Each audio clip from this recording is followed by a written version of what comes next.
Então, olá, né? Boa noite a todos e a todas.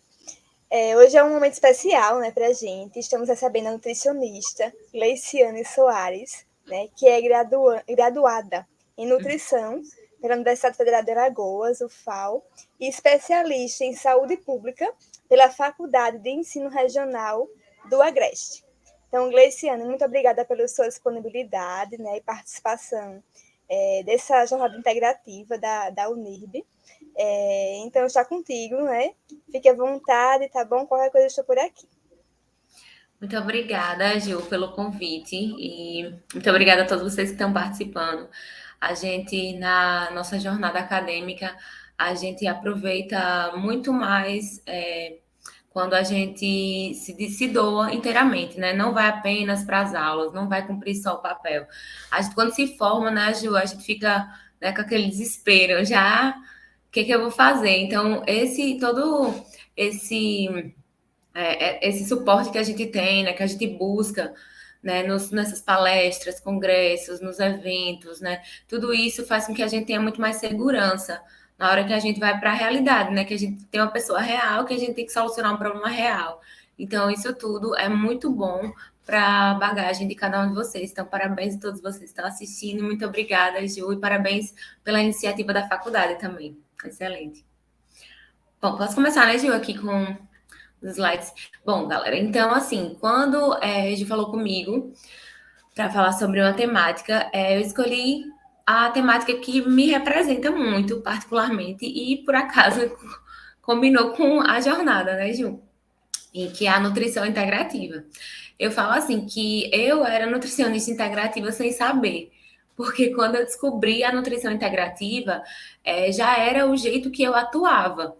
A gente, né, hoje em dia tem uma necessidade, né, muito forte de se posicionar no mercado, no mercado de trabalho com uma especialidade, né? Você atua em quê? Qual é a sua abordagem? E, né, por mais, né, indo além do rótulo, mas você precisa saber como você vai atuar, porque você não pode ser tudo ao mesmo tempo, né? Nenhum profissional faz tudo. Então, você tem que escolher o jeito que é mais, que para você é o jeito melhor de trabalhar. Né? Não é um jeito certo ou errado, até porque existem várias abordagens, nenhuma delas, né, é certa ou errada. Pode ser certa, todas as abordagens podem ser certas, usadas da maneira correta e com o paciente correto, certo? Então, é como você ir daqui para Maceió, né? Você pode ir pelo litoral, você pode ir por Taquarana. Ah, qual o melhor? O melhor é pelo litoral? Depende. Mas se você for para a praia, melhor é pelo litoral. Se você for para o FAO, então não faz sentido você atravessar uma serra inteira. Então depende da situação. É a mesma coisa quando você escolhe uma abordagem. Né? A abordagem comportamental dentro da nutrição, ela ganhou muito espaço. E é uma abordagem belíssima, que eu admiro muito, e eu sempre falei, né, que sempre utilizei esquemas e sistemas da abordagem comportamental desde a minha época de graduação, que eu sempre acreditei nesse tipo de atuação com o paciente. Porém, né, a gente tem que entender como as abordagens funcionam. A gente não pode apenas se rotular por uma onda, né, dizer, eu sou nutricionista comportamental, porque isso implica em uma atuação específica. Então, eu sempre disse, eu não sou nutricionista comportamental, até porque as pessoas me perguntavam pelo meu jeito, né, de lidar com a nutrição. Perguntavam, você é nutricionista comportamental, você faz essa abordagem? Eu falava, não, eu sou nutricionista clínica. Porque a abordagem comportamental, ela tem um jeito específico de trabalhar que não era o jeito que eu trabalhava. Não que eu esteja dizendo que é errado, né? Dependendo da situação, dependendo do profissional, do jeito que vai fazer. Enfim, é uma abordagem também muito válida e muito bela. Porém, eu não trabalho sem prescrição, né? Que a abordagem comportamental ela não tem prescrição, né? Naquele que a gente tem um horário com a sugestão de alimentação para o paciente. Então, se você se intitula, né, nutricionista comportamental, você não faz prescrição. A sua abordagem é com outras estratégias. Aí eu trabalho com prescrição. Até porque eu gosto muito de doença. Eu sempre falo, eu gosto de doença. Eu gosto muito de doença. Então, quando eu vou tratar um paciente doente, eu preciso dar um direcionamento para ele. Então, essa abordagem comportamental, para mim, ela era limitada nesse sentido. né? Porque o paciente doente, ele tem uma liberdade menor e ele tem uma necessidade específica, seja de um nutriente, né? Seja de um conjunto de nutrientes. Então, eu trabalho com prescrição. E aí veio a nutrição integrativa para me dizer o que era que eu era sem saber, né? Então, vou falar um pouco para vocês aqui como é que funciona com a nutrição integrativa. Então, como é que a gente vai trabalhar hoje, né? A gente vai começar com a definição, porque muitos de vocês podem não conhecer ainda como é que funciona, o que é, podem não ter ouvido falar ainda. Vamos passar para um caso clínico, que eu adoro casos clínicos. Acho que a gente ganha muito quando a gente vê um paciente real, porque a nossa prática é assim, né? A gente precisa dos conceitos, porque a gente precisa se embasar, a gente precisa saber, conhecer para poder atuar, para poder aplicar. Mas a gente precisa, né, estender, né, as definições para a prática, porque às vezes a gente consegue acumular muito conhecimento, mas a gente tem dificuldade de aplicar. A gente não sabe, tá, mas eu faço o que com isso? Meu paciente, ele precisa de uma solução. E aí, o que é que eu faço agora, né?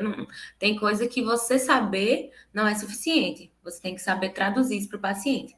Então, eu gosto muito dessa atuação com caso clínico. E aí eu vou passar para vocês, né, toda a conexão de pontos, né, desse caso e o planejamento da estratégia, ok? Então vamos nós. Então vamos lá. O que é a nutrição integrativa? A nutrição integrativa, ela aborda o paciente de uma maneira integral, como o próprio nome fala. O que isso quer dizer, né, em termos práticos? A gente vai analisar o paciente, onde ele está inserido, qual o dia a dia desse paciente, quais são as crenças desse paciente, o que é que ele gosta, o que é que ele não gosta. A gente às vezes tem um ideal, né? A gente tem na nutrição, a gente tem as DRIs, a gente tem as ULs que a gente tem que respeitar, a gente tem o que é determinado, né, para aquela faixa etária, para aquele grupo, mas às vezes a gente não pode aplicar por uma questão social, por uma questão econômica, por uma questão ambiental. E isso, por mais que a gente queira forçar, mas né, na nossa ciência da nutrição, a gente sabe que tem que fazer isso. Mas entre ter que fazer e o paciente realmente fazer, existe uma distância muito grande. Então, na nutrição integrativa, a gente conhece o paciente como inteiro. A gente tem esse objetivo de integrar o paciente, analisar ele nas suas condições físicas, mentais, sociais, espirituais. Né? Físico, a gente tá bem, né? Na nutrição, a gente não passa sem isso, né? Até se for para pecar nesse sentido, é por excesso, né? Que às vezes a gente vê o paciente até como um pedaço de carne, né? Chega lá, passa fita, passa balança, para lá e para cá, né? Como se fosse uma peça de carne, né, que não tem sentimentos, que não tem medos, que não tem objetivos, que não tem traumas, às vezes, envolvidos em certas situações. E por isso que a gente não pode esquecer disso na nossa atuação. Então, a gente entra com o mental, né? Esse mental, análise do aspecto mental. Isso vai nos ajudar a saber o que o paciente sente quando ele come certa coisa, por que ele rejeita certos alimentos, né? Às vezes os pacientes têm umas crenças que são muito comuns, escuto muito na minha família, eu escuto, ui, eu caí, ai meu Deus, estou aqui, estou aqui, ok. Então eu escuto muito, né, até na minha família mesmo, né, tal alimento é ruim, tal alimento faz mal, né, se eu comer banana, ixi Maria, banana, vai Maria, faz mal demais. E não adianta você dizer a esse paciente que coma. Né? A minha sogra mesmo, tudo para ela é carregado, tudo é carregado. Ela não come muitas coisas porque tudo é carregado. E não adianta, minha tia do mesmo jeito. Se eu disser mulher, não é, olha aqui, 300 mil artigos, olha aqui o consenso, olha aqui, não é, não adianta. E eu digo a você, se ela comer, ela passa mal. Porque o psicológico é tão forte que não adianta. Então, nem se você quiser fazer, saiba que você está fazendo por você, para dizer assim, ó, eu prescrevi. Mas se você quiser realmente que o paciente ele né, atenda o seu pedido, né, ele aceite, você tem que entender essa parte, porque ele não vai fazer, né? Aspecto social também. Muitas vezes, você pega, por exemplo, uma criança, você vai fazer uma abordagem, né, fazer um acompanhamento com a criança. determinados tipos de alimentos podem trazer constrangimentos para a criança, né? Então, se você, por exemplo, pede para a criança fazer, né, prescreve para a criança fazer um lanche X, que ela, no meio dos coleguinhas, ela vai se sentir envergonhada, porque aquilo não é comum naquele local, naquela faixa etária, né? Não é comum. Então, é melhor você procurar o que é mais adequado nesse sentido, né? Um paciente que ele leva a comida para o trabalho, nem toda comida vai dar certo, né? Tem a questão do cheiro, né? Tem paciente que ele vai trabalhar, sai de casa logo cedo, leva a marmita para o dia inteiro. Já tem paciente que leva a marmita manhã, tarde e noite, porque é de um lugar para outro. Então, assim, certas coisas, e não tem como conservar muito bem. Mesmo com, se você usar a marmita térmica, não tem como conservar muito bem, porque é um dia inteiro. Então, dependendo da situação, vai ser, né, constrangedor por causa do cheiro, ou até na qualidade microbiológica daquele alimento, ela vai estar prejudicada. Certo? Então, tudo isso tem que ser considerado. Questão econômica também, né? Não adianta você querer passar para o seu paciente comer peixe todos os dias, né? Se a gente sabe que o paciente ele não tem uma condição socioeconômica muito favorável. Né? Por quê? Porque enquanto, né, beleza, mas o peixe é R$ 30, né? É quase o valor do frango, tá 20 e pouco. Mas o frango ele de repente consegue comer a semana inteira, né? E o peixe vai ser 1 ou 2 dias. Então, tudo isso tem que ser avaliado. O hábito do paciente, né? Não adianta você querer que o paciente compre Goldberry. Até porque, para quê, né? Para quê, né? Vou nem entrar nesse assunto, porque isso aí já dá outra pauta de 1 hora, assim. A gente hipervaloriza certos alimentos que nem são da nossa cultura, sendo que o Brasil é um país, até me arrepio quando eu falo. O Brasil é um dos países que tem uma produção de alimentos, assim, mais admirável do planeta. A gente consegue produzir muita coisa. A gente tem terra para plantar e para colher tudo de muita qualidade. Qualidade nutricional e qualidade mesmo alimentícia, né? O sabor é bom, a gente tem variedade, a gente tem tudo aqui, né? Então, né, não faz sentido a gente procurar num país tropical, que é o Brasil, a gente querer passar uma fruta que é importada, sendo que a gente tem fruta aqui que é muito boa, que não perde em nada, até melhor, a qualidade nutricional até melhor do que outras, muito mais barata, né? Então tá aí o exemplo do kiwi. Eu gosto de kiwi, eu compro kiwi também. Mas assim, você querer que o paciente ele compre kiwi, sendo que ele não tem uma condição boa, o preço do kiwi tá aí pela misericórdia. Então, você querer que o paciente ele compre kiwi, sendo que tem outras frutas que são mais baratas e atendem essa necessidade, não faz sentido. Agora, se já for do hábito, né, do paciente, aí tudo bem. Mas aí você querer que o paciente implemente um hábito que vai ser dispendioso para ele e sem necessidade, aí é para por ego, né? É para dizer assim, não, eu fiz uma coisa diferente, eu fiz, passei isso, passei aquilo.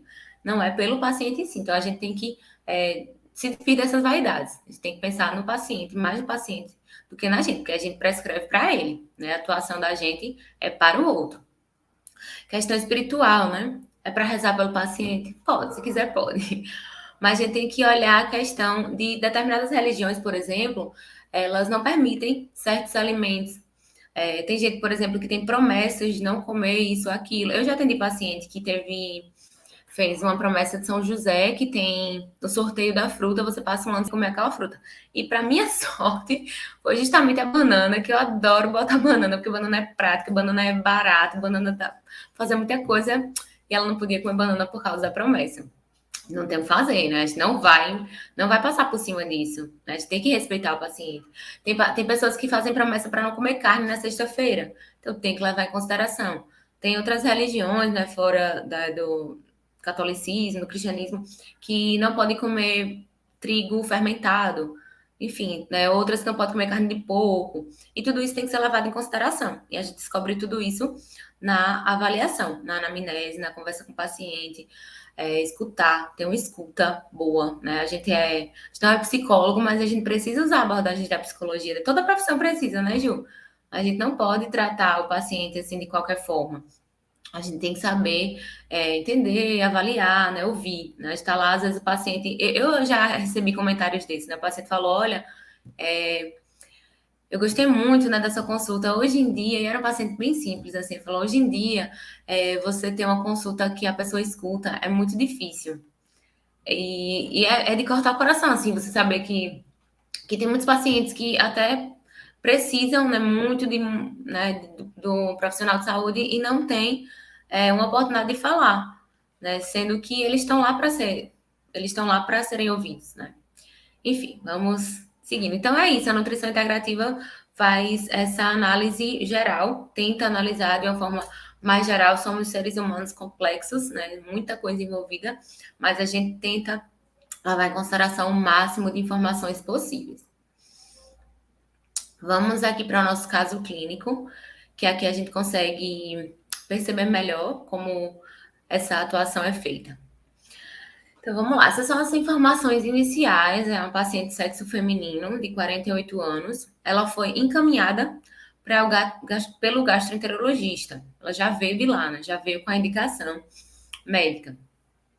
Isso facilita porque ela já vem com diagnóstico, né? A gente, nutricionista, a gente não dá diagnóstico clínico, a gente faz diagnóstico nutricional. Então, certas patologias a gente não diagnostica, a gente manda, se a gente tiver uma suspeita, a gente tem que voltar o paciente para ele fazer a consulta com um profissional especialista que vai poder fazer esse diagnóstico. Então, a vantagem dela já vir do médico é porque ela já vem com os diagnósticos prontos, muitas vezes. E a desvantagem é que geralmente ela não está muito interessada. Ela está lá, né, porque já foi encaminhada, mas já está assim meio, ok. Minha avó está lhe esperando no carro, você pode adiantar. E mesmo assim, né, mesmo quando o paciente está assim, né, está muito afim, a gente precisa observar com cuidado e a gente precisa trazer esse paciente. Né? Ele veio encaminhado, ele veio porque ele tem que, mas ele só permanece se ele quiser.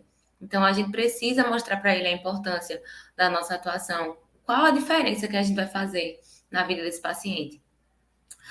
Então, essa paciente aqui, ela refere excesso de peso e uma série de sintomas gastrointestinais, que eu adoro. É uma paciente branca, casada, diretora de tecnologia, mora com o marido, tem um filho de 17 anos e uma filha de 23 anos. É diagnosticada com hipertensão arterial sistêmica, hipertrigliceridemia e desbiose. Então, lembrando, isso aqui já veio com ela, tá? O diagnóstico já veio do médico. A gente não faz esse diagnóstico. Eu quero chamar a atenção por causa da desbiose, né? Eu tô vendo muita coisa em relação à desbiose e a gente precisa ter muito cuidado. Desbiose é uma doença séria e o diagnóstico, ele não é assim, né? Que a gente faz, você tem desbiose, tô sentindo aqui, você tem. A gente não pode, primeiro a gente nem pode dar esse diagnóstico, então o nutricionista não dá diagnóstico de desbiose. A gente pode suspeitar, como eu falei, e encaminhar para que esse diagnóstico seja feito e quando ela voltar, a gente tratar. Que mais? Sim, vem ao consultório em busca de emagrecimento. Ai, olha que interessante, isso é muito comum.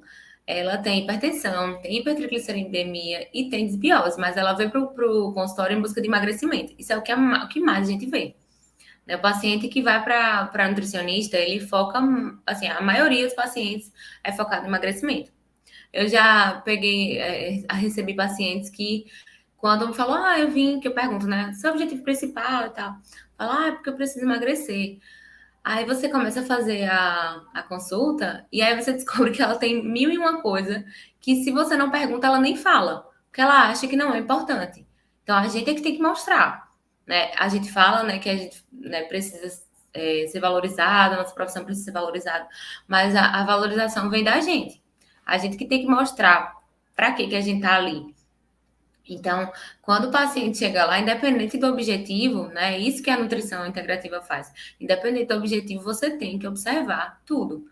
Porque, às vezes, até para o próprio emagrecimento, se você não tratar outras coisas, você não consegue chegar a alcançar esse objetivo de emagrecimento, né? E tem também a questão da melhora dos sintomas, mas isso é meio que secundário, né? O objetivo principal é o emagrecimento, que é campeão aí nos consultórios. Aí, ó, ela está em uso de fenofibrato, que é para o hipertensão arterial. Não, desculpa, é para o tratamento da hipertrigliceridemia. Ela já toma, já faz uso desse medicamento. O maleato de enalapril, que é para a hipertensão arterial sistêmica, e o pantoprazol, por causa dos sintomas gástricos que ela sente. Então, ela já está em uso.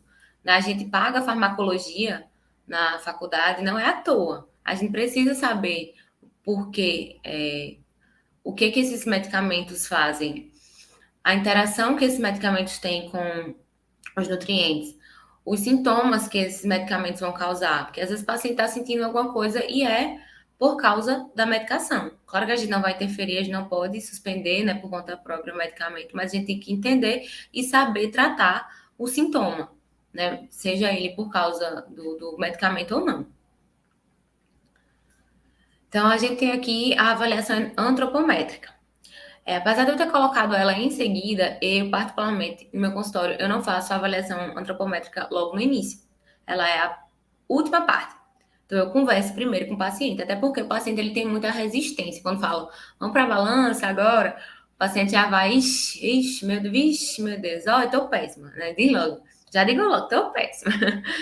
Mas é porque ele se sente muito julgado, né, nessa parte. Quando você está conversando, às vezes a consulta, a anamnese, ela diz muito mais do que a avaliação antropométrica. A avaliação antropométrica é para comparar só, né? Para comparar o paciente com ele mesmo, né? Não é para comparar comigo, nem com ninguém. Para comparar o paciente com ele mesmo. Existem os parâmetros, existem. Mas a gente vai fazer o acompanhamento dele com ele mesmo. Por mais que exista, né, um peso ideal, que hoje em dia é um conceito que nem é trabalhado muito, uma quantidade de gordura, tal, ideal, de massa magra. Mas a gente não pode, né, achar que porque o paciente está chegando hoje, semana que vem, mês que vem, ele vai estar adequado, seja em peso ou em pregas, né, em percentuais, porque a gente precisa fazer muita coisa, né, para poder chegar lá. Não é do dia para a noite que acontece. Então, tem todo um tratamento, né, às vezes muito profissional, envolvido para que isso aconteça. Então, isso vai chegar, mas é uma consequência da nossa abordagem. Então, ela está com um peso de 96,3, 1,64 m, né, não é uma estatura muito elevada. O MC dela deu 35,8, mas isso aqui é o menor dos meus problemas, garanto a você. Às vezes a gente olha, mulher, esse IMC, olha como ela tá, né? A obesidade, é isso, é aquilo. Mas assim, não é só isso que vai direcionar, na verdade, não é isso que vai direcionar a minha abordagem, não é isso que vai direcionar o meu tratamento. Isso aqui é o que eu vou olhar por último, porque, por consequência, ela já vai ter uma redução no IMC. Né? A gente tratando os sinais e sintomas que ela está apresentando, ela, por consequência, já vai ter uma mudança nesse perfil. O perímetro de cintura dela é 114, né, que isso, né, fazendo a divisão do cintura quadril, a gente tem um risco cardiovascular elevado, né, pelo perímetro de cintura dela ser elevado. Então, a gente tem níveis de obesidades que são diferentes e algumas características que nos dão um direcionamento. Então, isso já é uma coisa para mim, para chamar a atenção, né? Ela tem um risco cardiovascular aí. Né? Nas dobras dela, a tricipital 33, a suprailíaca 38 e a coxa 30. Então, a gente tem aqui, ó, que a gordura tricipital, né, a dobra tricipital e a suprailíaca, elas são maiores do que a dobra da coxa, se vocês observarem. O que é que isso quer dizer? Que ela acumula mais gordura na parte superior do que na parte inferior. E isso não é característico de mulher, é um paciente de sexo feminino. Se fosse um homem, estava dentro do esperado.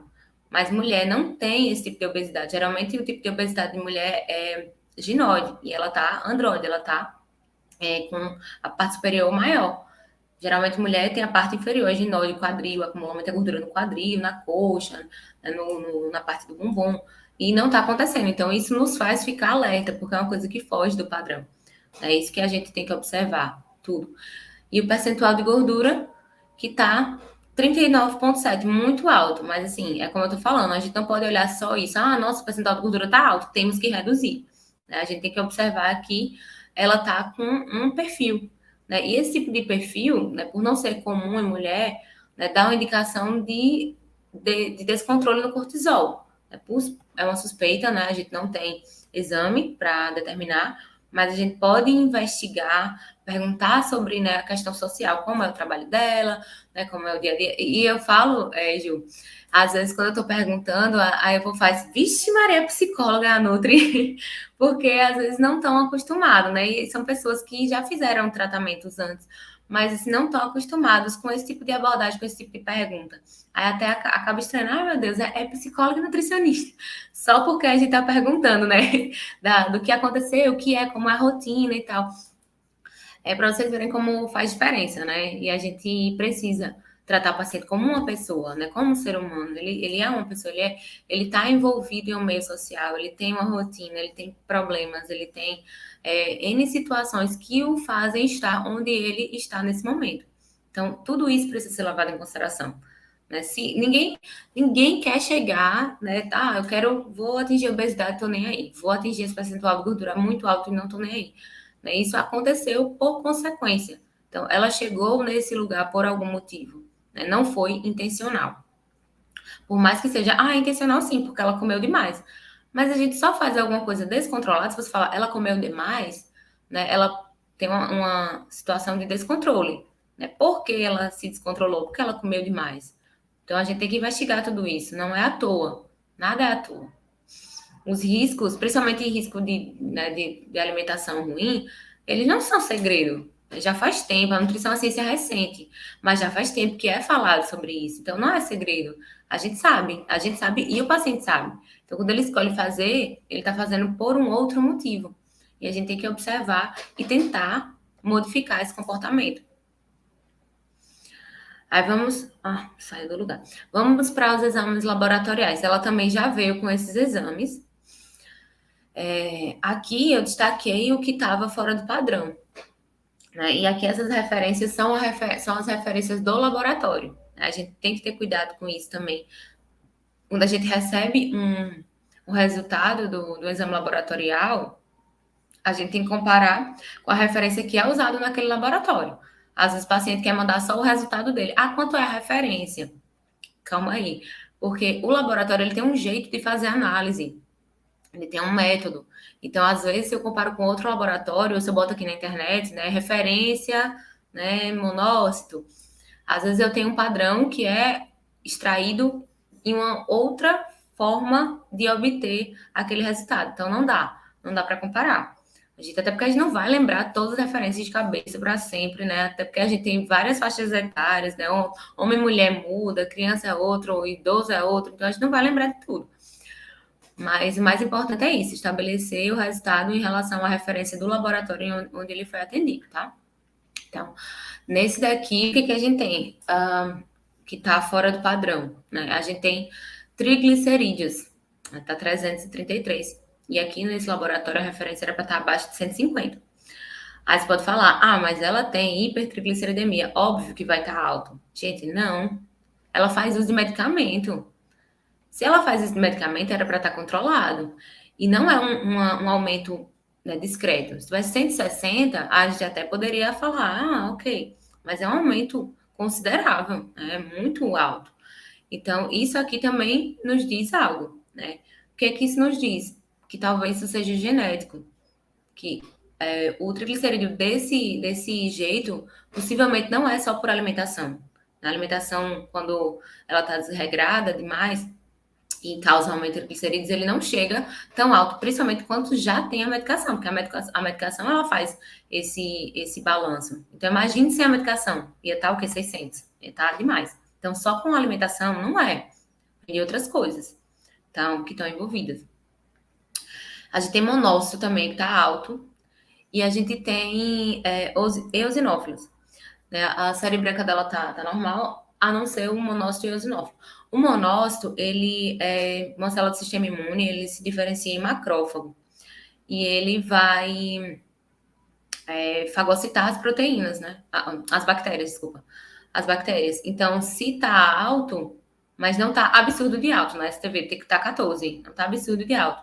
Tá alto, então ele me diz o quê? Que possivelmente tá passando alguma bactéria ali do sistema gastrointestinal para a corrente sanguínea.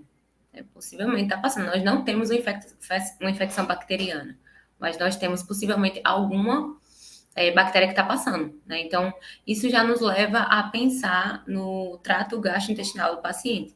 Alguma coisa aí não está sendo adequada, pode ser a mastigação, né? Pode ser a refeição, o que está acontecendo na hora de comer, pode ser que ela não tenha uma evacuação boa, pode ser que ela não tenha quantidade de fibra boa, água, enfim. Isso vai nos levar a esse caminho, pensar nisso. A gente tem PCR está alta. PCR está alta, só que ela está bem pouquinho alta, e na nutrição, o que acontece? A gente fala, PCR, ela é muito inespecífica. PCR, tem professora que ela falava assim, você espirrou, a PCR sobe, não dá para levar em consideração a PCR. Mas é uma inflamação, né? A gente tem que observar também, né, que é uma inflamação. Então, a gente, juntando com tudo, talvez ela sozinha ela não nos dê um direcionamento. Mas a gente tem uma gama de coisas a observar. E ela nos leva para esse caminho. É isso? Então, a gente tem que observar tudo, integralmente. Vamos para a avaliação dietética. A avaliação dietética, essa aqui foi um recordatório 24 horas. Então, o paciente falou o que geralmente ele come, né, o que ele comeu nas últimas 24 horas. É uma forma de avaliar. Como é que eu gosto de fazer? Eu faço uma junção do recordatório 24 horas com o dia alimentar habitual. Né? Eu peço um dia típico dele, como é um dia típico. Não é o domingo, geralmente. Geralmente, domingo, a gente come fora, a gente vai visitar alguém, né? Um dia típico é o dia que é o que mais se repete, né? Na segunda-feira também não é normal muito para mim, porque eu trabalho fora na segunda e aí eu acabo tendo que me almoçar lá, às vezes eu levo, às vezes eu como lá, mas na terça, quarta, e quinta e sexta é geralmente assim. Então, por exemplo, o recordatório da último dia, né, por exemplo, se a consulta fosse hoje, quinta-feira, eu pediria da quarta, digamos, se for um dia típico. Então, esse recordatório aqui, 24 horas, ele nos mostra, né, o que basicamente ela come nesses dias que ela tem um dia típico. Aqui ela está se alimentando de torrada integral industrializada, 5 unidades, geleia de fruta industrializada, 5 colheres de sobremesa, então é um para cada torrada, que é comum isso acontecer. Café com açúcar, 100 ml, bem pequeno. Biscoito maisena, 4 unidades. Uma coisa importante, né? Quando a gente está fazendo avaliação dietética, a gente está pedindo relato, a gente não pode, né, se assustar. A gente tem que fazer com que o paciente se sinta à vontade para falar, né? Se ele falar, eu como o pneu trator, anota e não fala nada, segue o baile. E nem fala assim, como é que fala? Você comeu mais? Além disso, comeu mais? Mais o quê? Comeu mais o quê? Ou foi só isso, né? Não indica assim que você está achando muito ou pouco. Só pergunta, né? E aí, depois? O que mais? Né? Vai falando, conta mais, me conta. Deixa ele à vontade, porque ele não pode se sentir julgado. Até porque a gente tem muito medo, né? Na verdade, de ser julgado. E se ele perceber que por algum motivo você tá, né, fazendo careta, ou mulher, eu não acredito, vixi, tu comi uma melancia, né? Se a gente fizer isso, ele não vai falar mais. Ele vai parar. Então, o que ele falar, anota, escreve e segue o baile. Depois, você pode fazer essas considerações, mas até ele terminar, não interfere. Até porque, às vezes, o paciente ele faz uma coisa sem saber que aquilo, né, é ruim. Por exemplo, o biscoito maisena, biscoito creme cracker, as pessoas tendem a achar que é um biscoito bom, é um biscoito muito saudável, porque não tem recheio.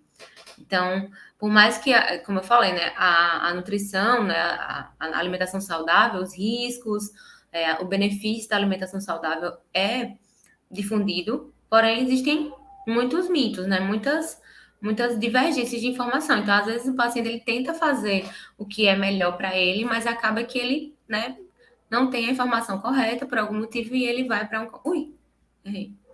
Acaba que ele vai para um caminho e não é o mais adequado para ele, pelo menos não naquele momento.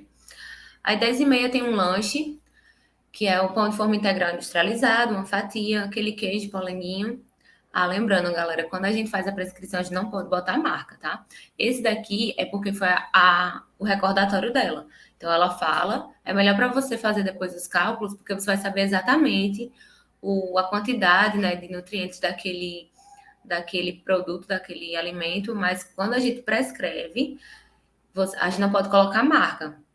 E você pode até falar assim, mas eu quero a marca X, porque só ela é assim. Então, você vai ter que especificar. Por exemplo, eu quero que ela consuma iogurte, mas eu quero que seja iogurte natural. Então, você vai colocar iogurte natural, que tenha apenas 2 ingredientes, né? O leite e o fermento e tal. Você vai especificar para que ela só chegue nesse caminho. Mas não posso colocar iogurte, fulana marca, não posso. Então, a gente não pode colocar marca. E não pode fazer venda casada também. Então, a gente não pode... A gente anota a marca só quando for uma avaliação dietética, tá? Suco de laranja sem açúcar, 250 ml.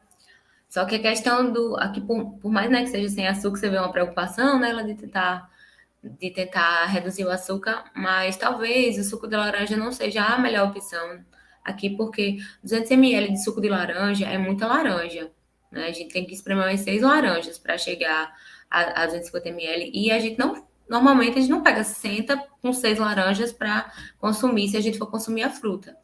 Então, é esse tipo de observação que a gente tem que fazer, né? Não, de repente, se a gente...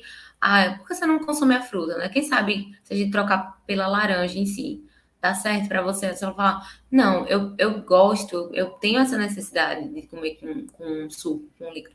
Então, talvez a gente pudesse trocar a fruta, que ia ser, né, uma quantidade menor de carboidrato. Não sou contra carboidrato, pelo amor de Deus, amo carboidrato, né? Não sou carbofóbica, mas a gente trabalha, né, como eu falei antes, né? A gente trabalha com prescrição e a gente tem algumas normas a obedecer.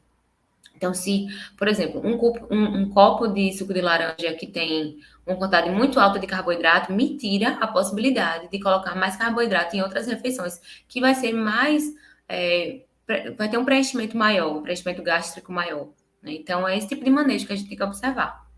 No almoço, é um almoço de self-service, que era no trabalho, né? Ela faz apenas o jantar e assim em casa, o restante é no trabalho. Então, a gente tem que perguntar isso também.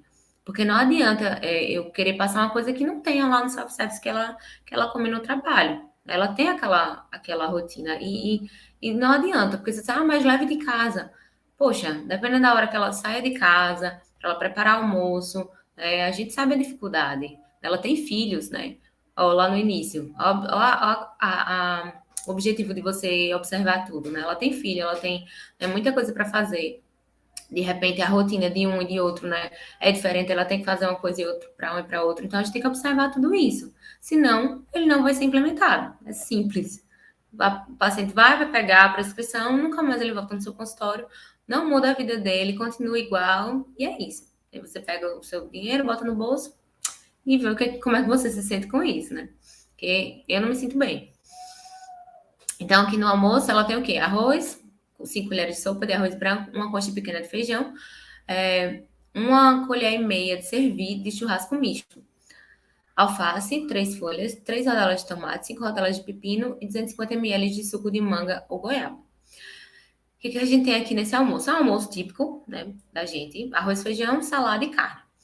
Só que aqui a gente tem churrasco. Churrasco é outra questão, né? Além da carne vermelha, da gente ter esse manejo de não estar comendo carne vermelha todos os dias, principalmente o churrasco, por causa dos compostos da queima da madeira, né? Que são provocados que são eliminados durante o churrasco. A própria carne em si, né? Tem gente que gosta daquela carne bem passada, né, que a gente tem aquela reação mais pesada ali, que vai ter aquele queimadinho, aquele pretinho, tem gente que só gosta assim.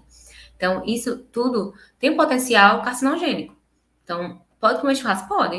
Pode sim. Só que se for todos os dias, né, imagine isso de segunda a sexta, né, durante muitos e muitos anos da sua vida. Isso vai ter um impacto grande no organismo.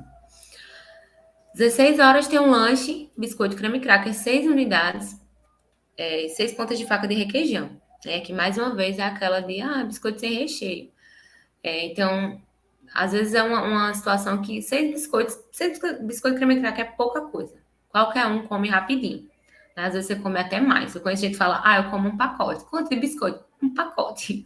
Porque você vai ali devagarzinho, Você vai comer, aquilo é muito carboidrato. E assim, tem lá escrito biscoito de água e sal, mas não são só esses ingredientes, né? Tem muitos outros, tem conservante, tem bastante aditivos também. São industrializados, são produtos industrializados. O requeijão também, dependendo da composição daquele requeijão, ele vai ter uma quantidade de gordura saturada muito alta, uma gordura trans. Então, isso tudo vai fazer com que, né, lembrando dos sintomas gastrointestinais dela, isso tudo vai piorar os sintomas dela. E agora o café com açúcar para beber, 100 ml. Às 21 horas é a hora de jantar. Então, você vê, ela janta tarde, né? Isso também vai ter um impacto até no sono, né? E tudo isso vai ter uma interferência dessa refeição. E o jantar dela era igual ao almoço, só que em vez de churrasco era carne ensopada ou frango grelhado. 23h30, ela fazia uma ceia, que era um sorvete light e o chamate adoçado industrializado. E tem essa questão do light, né, do diet, tudo que a gente vê com esse nome, né, tende a ser compreendido como algo mais saudável. E nem sempre é, né? Não para você, não naquele momento. Então, não é porque é um sorvete light que ele está te fazendo bem, ou que ele não vai te prejudicar em algum aspecto.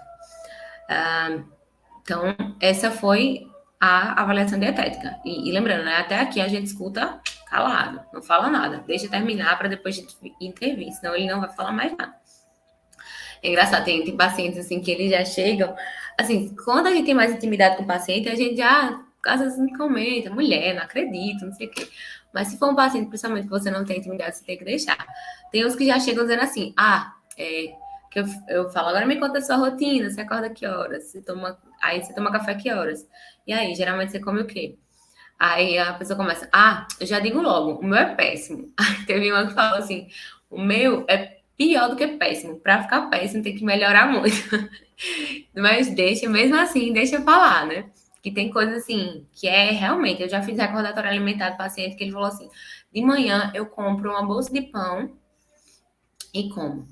E com uma vitamina, peço para botar uma vitamina.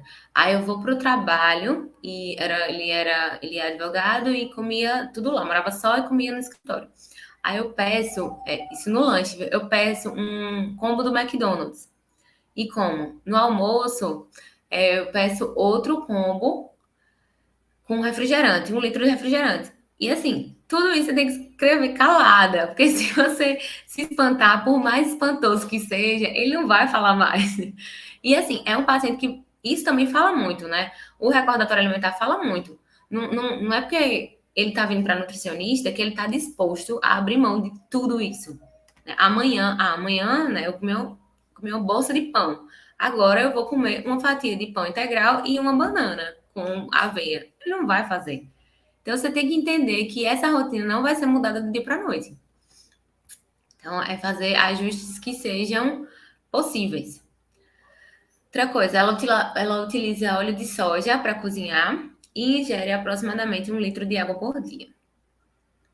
O que a gente pode inferir dessa avaliação dietética? A gente infere que ela tem um consumo hipercalórico. E apesar de não ser uma quantidade absurda, né, observando aqui, a gente não tem grandes quantidades de coisa, não é nada, que nem eu como uma bolsa de pão. Não é, mas mesmo assim, por ela ter um grande consumo de alimentos industrializados, que geralmente são acrescidos de gorduras e gorduras que são, né, trans, saturadas, são alimentos que têm um nível calórico muito alto. Então, é uma caloria vazia. Então, é um consumo hipercalórico. Então, alto consumo de ultraprocessado, que são esses alimentos, né, que ela compra industrializado. Os carboidratos estão elevados, são carboidratos simples, né, são carboidratos que vão gerar uma elevação da glicemia, né? E o que acontece com a curva de glicose, né? Quando a gente come muito carboidrato, ela sobe demais. Então, quando ela sobe demais, a gente tem né, um parâmetro, né? Que ela tem que ficar dentro desse parâmetro. Ela vai variando ali. Então, quando a gente come demais carboidrato, né? Chega, aí a gente processa e vai tudo para a corrente sanguínea. Quando a glicose chega demais, né? Comer muito carboidrato, ela sobe demais, ela passa do limite dela. E quando ela sobe demais, ela cai, e aí ela cai para baixo, vai para baixo do limite que ela tem que segurar. E quando ela desce aqui, isso gera fome. Então, a glicose caiu demais, a gente vai sentir sinal de fome. Vai fazer o quê? Comer mais. Então, um paciente que está comendo, né, nesse aspecto, para perda de peso, vixe, como é que consegue, né? Então, a gente tem que observar isso aí. Tem uma inadequação de lipídios, né, justamente por esse alto consumo de ultraprocessados, uma baixa ingestão de fibra, porque praticamente ela não consome frutas, verduras e legumes, que são os FLVs, né? Então, o que ela tem é no almoço uma quantidade pequena de alface, tomate, pepino, mas que não é suficiente, não tem nenhum aporte de fibra insolúvel, né, seja uma aveia, uma linhaça, uma chia, enfim. Ela não adiciona em outros momentos, então ela tem uma baixa ingestão, uma baixa ingestão de fibra, e a gente tem que trabalhar isso aí. Também tem uma monotonia alimentar. Ela come basicamente carboidrato industrializado o dia todo. Tirando feijão e arroz do almoço, né, e do jantar, mas ela come carboidrato industrializado o tempo todo. E ela tem uma baixa ingestão hídrica. Ela consome 1 litro de água por dia. Isso aí é nada, né? A gente tem um consumo mínimo, seja quem for, de 2 litros. Então, a gente precisa de 2 litros de água. E a gente mora numa região muito quente. Então, a gente tem uma perda de líquido natural por causa do calor. Nesse período, então, é absurdo. A gente não precisa nem, né, se mover, a gente tá transpirando. Então, isso gera perda de líquido. E a gente tem que repor esse líquido que a gente perde. Ah, e uma coisa interessante. Ela achava que, por ela consumir suco, café, chá, isso contava para o líquido, né? 250 ml daqui, mais 250 ml daqui já dá meio litro. Mais 100 daqui, mais 100 daqui, mais 200 dali. Então, é quase 2 litros, mas a água é água pura. Esses 2 litros de água não é suco. Ah, mas eu faço mais é suco natural. Não, é água mesmo. A minha sogra ela fala, eu tomo muita água, que eu tomo remédio o dia todo. Mulher, o remédio é um golinho que tu toma. É para tomar água. Né? E quem faz atividade física, quem faz exercício físico tem o adicional.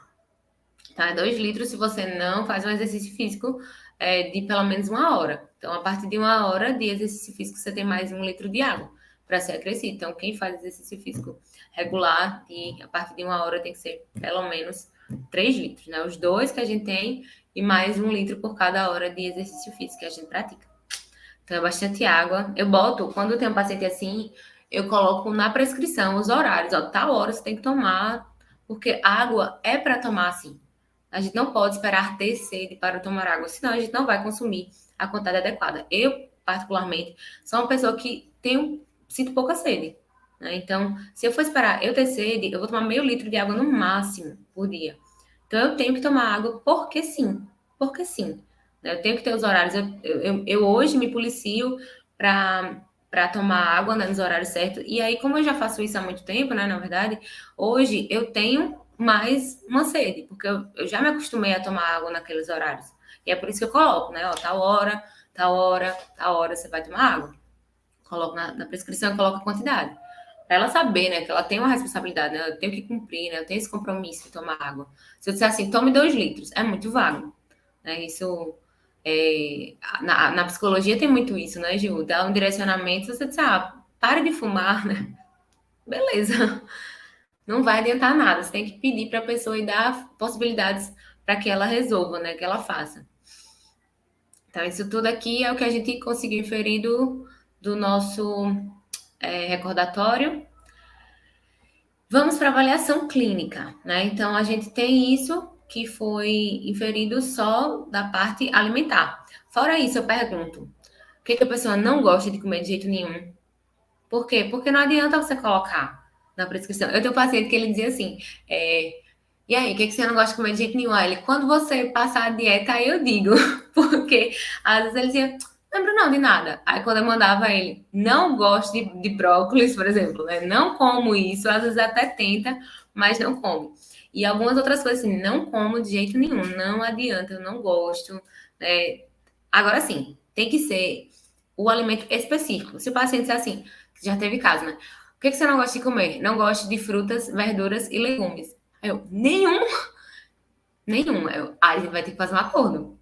que não dá, infelizmente, se não tem nada que a gente substitua. Ah, mas pode prescrever o suplemento por fora. De tudo, eu vou prescrever o suplemento de tudo, sendo que tem comida disponível, a pessoa vai pagar uma fortuna, e assim, não é, gente, não é a mesma coisa o nutriente isolado.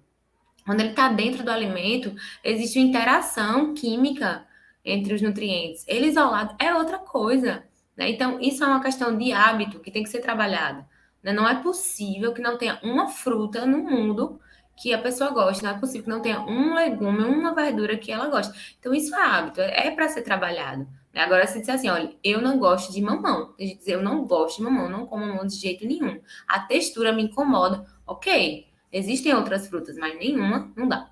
Então, isso tem que ser trabalhado. Aí pergunto, alergias alimentares, que às vezes o paciente não fala que tem.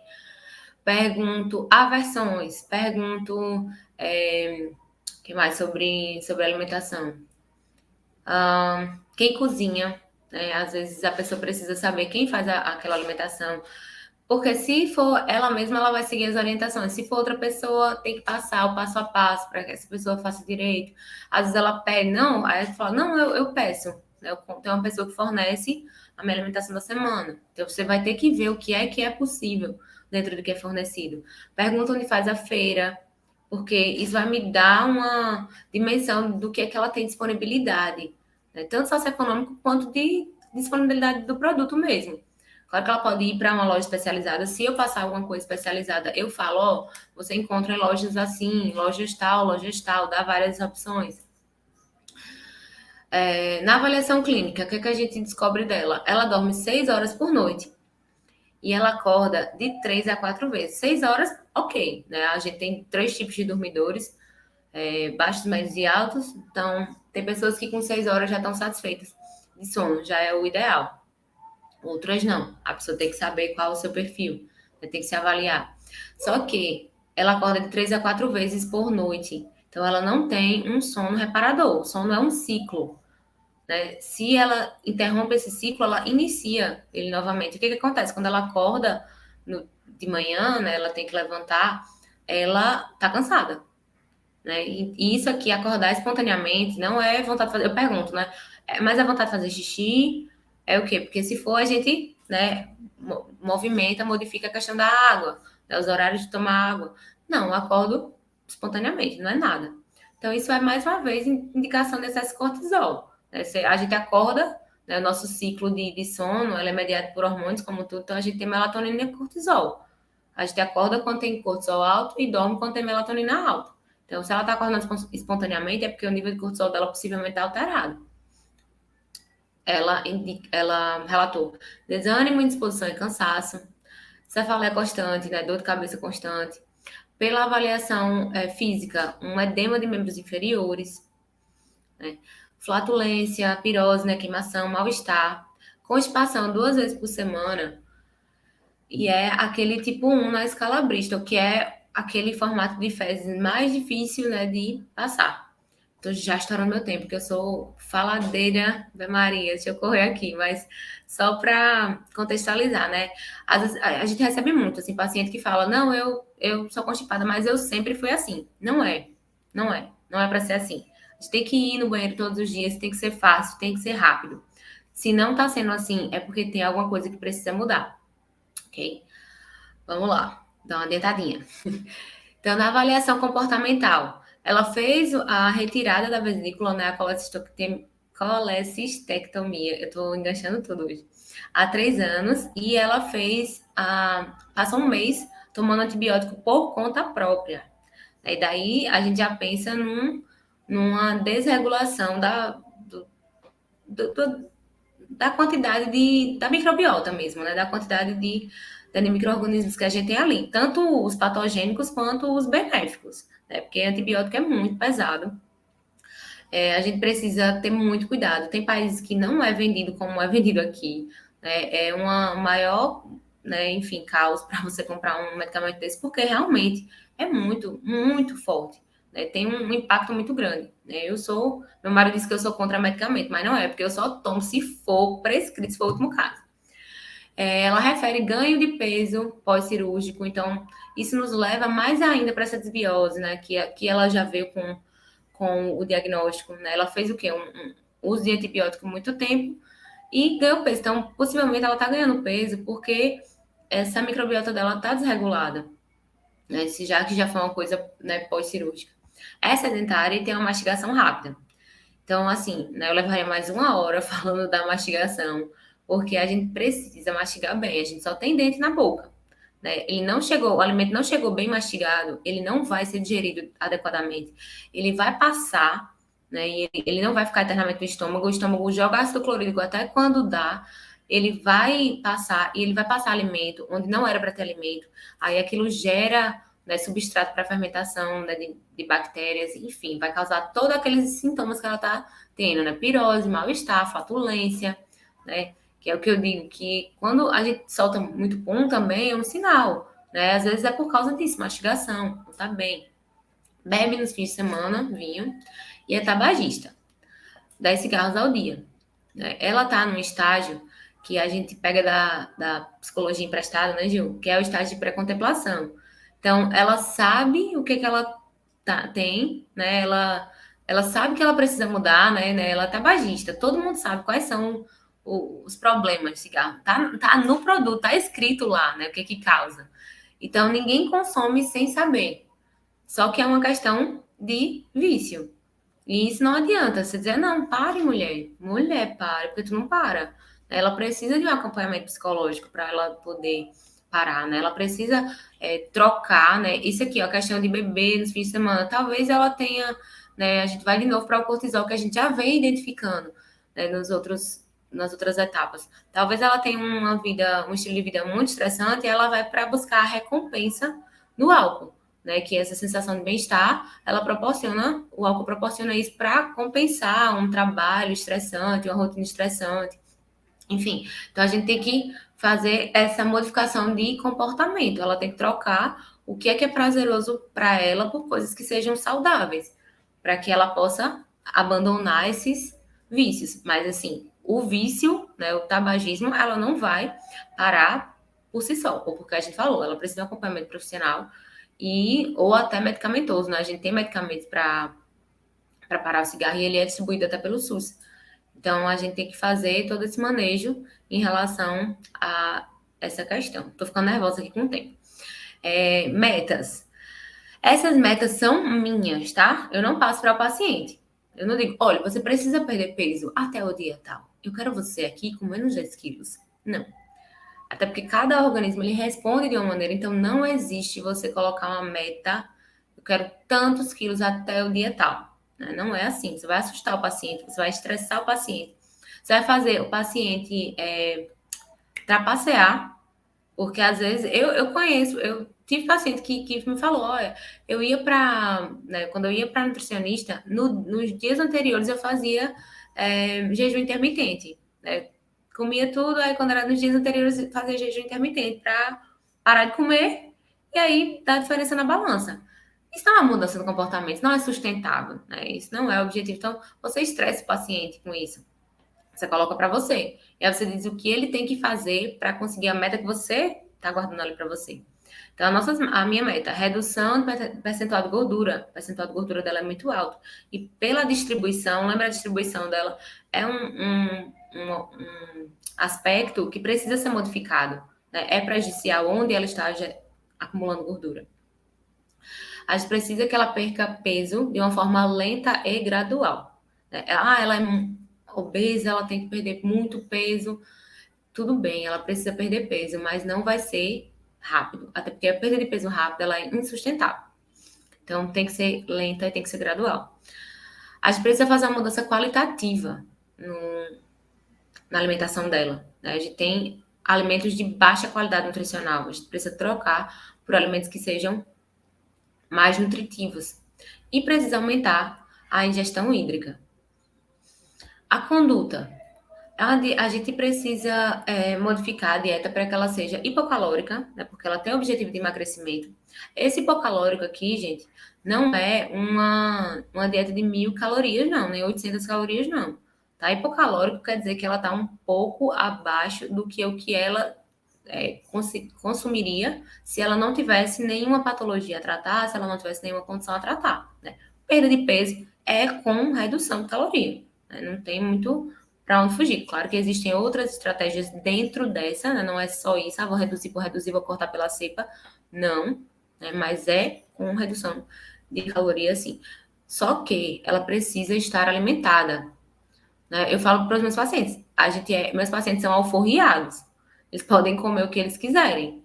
Só que a gente vai dar a indicação do que eles, né, como, e eles vão me dar o feedback.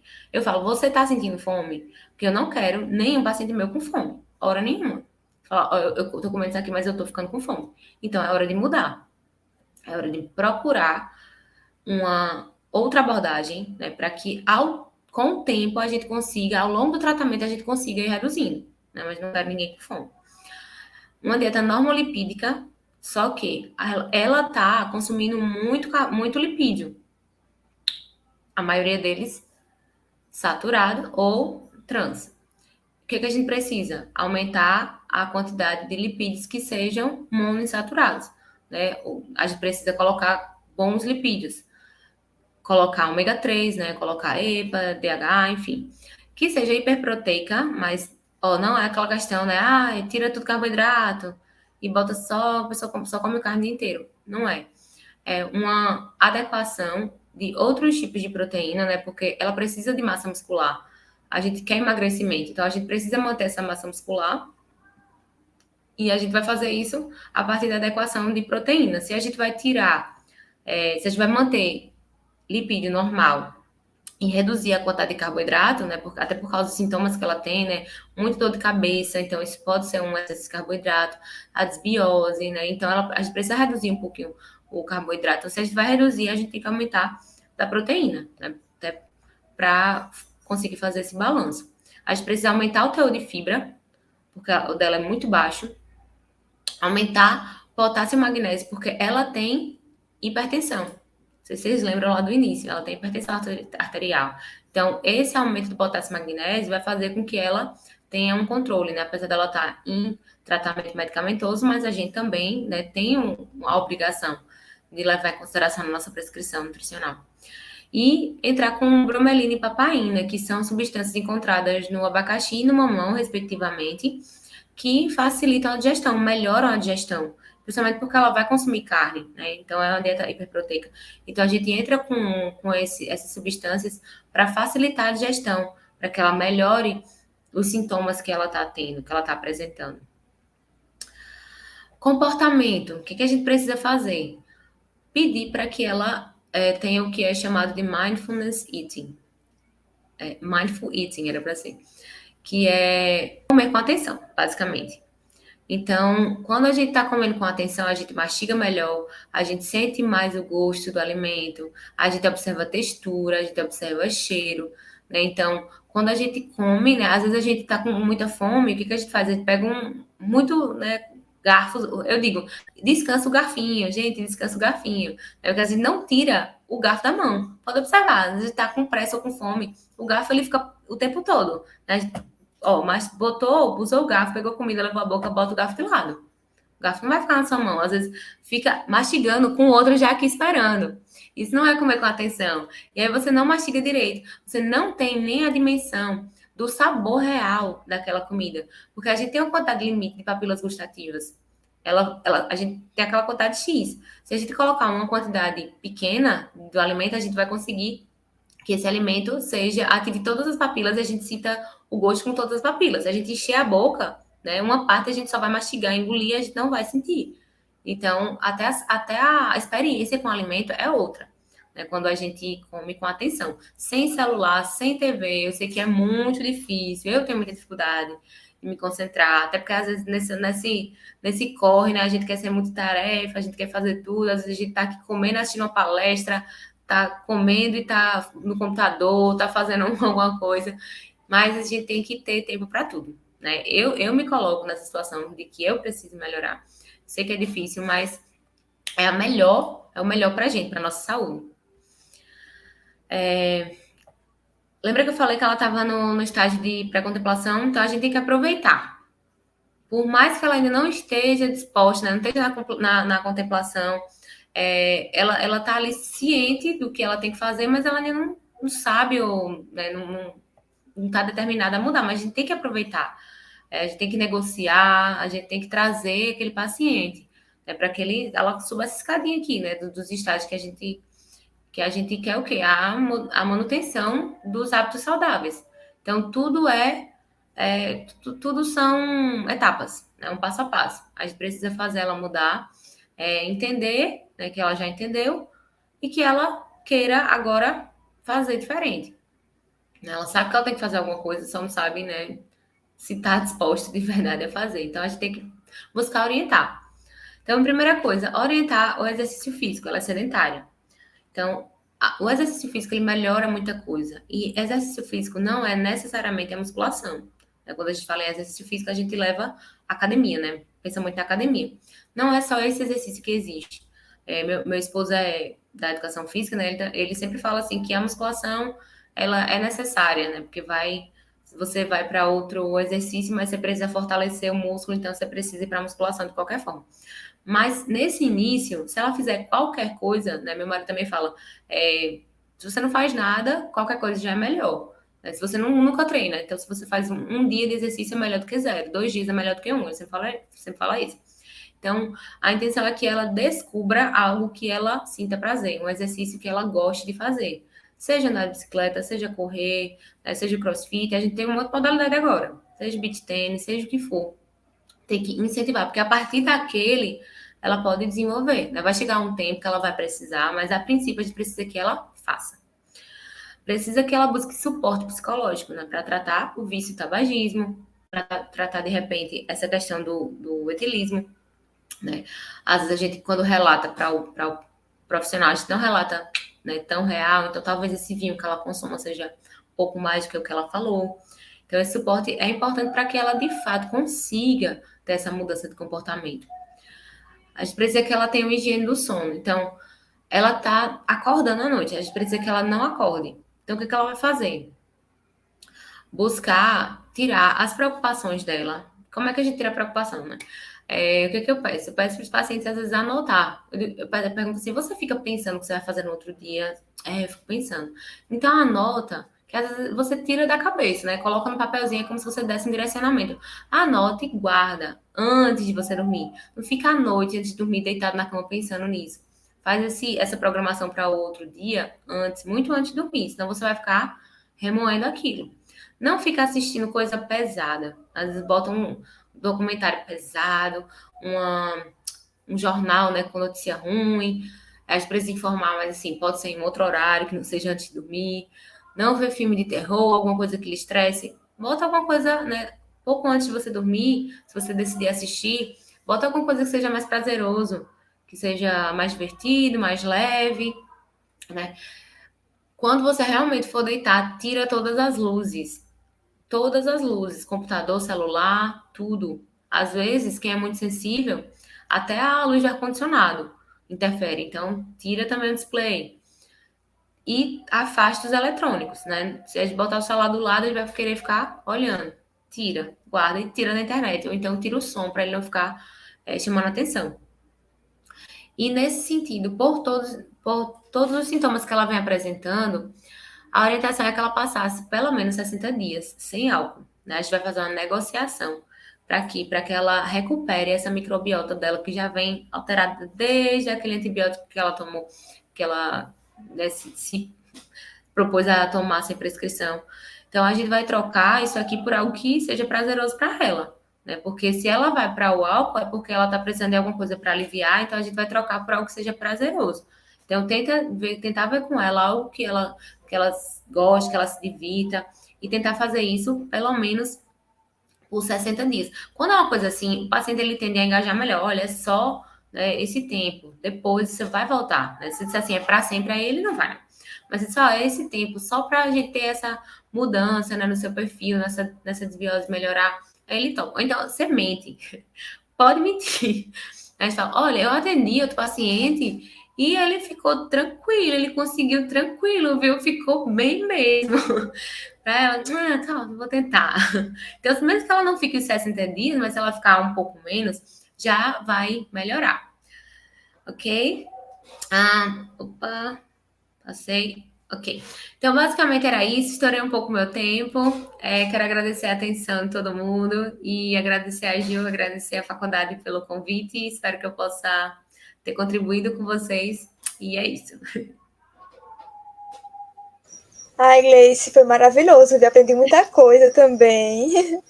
Muito obrigada pela sua participação, né, pela sua disponibilidade. E teremos outros convites, viu, com certeza. Já conhecemos agora, estamos conhecendo, vamos ter os convites. Muito obrigada mesmo, viu? Estou E é isso. disposta, é só falar comigo. Boa noite, Boa gente. Obrigada noite e pela até atenção. mais.